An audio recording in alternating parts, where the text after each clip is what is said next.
Welcome to the Slop Farm. Enjoy the video.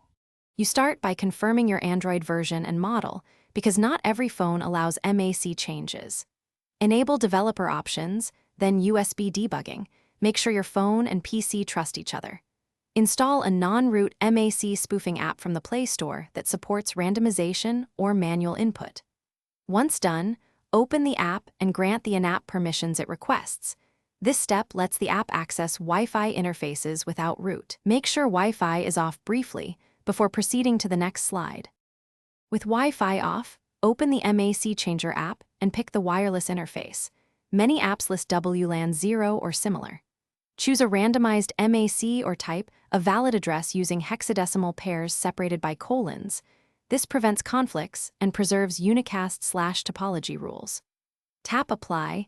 The app modifies the interface at the system level without root, typically via vendor APIs or VPN-based workarounds. Now turn Wi-Fi back on and reconnect to your network so the router sees the new address.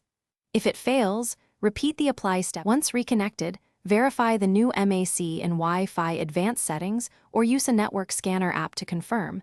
You should see the updated hexadecimal address. If the MAC reverts after a reboot, enable the app's persistence option or configure a startup task, because many non-root changes are temporary. If the network rejects the device, toggle airplane mode, clear the app cache, and reapply the spoof. Finally, try an alternate non-root method, such as a VPN-based or app VPN profile, if the direct interface change fails. Thanks for watching.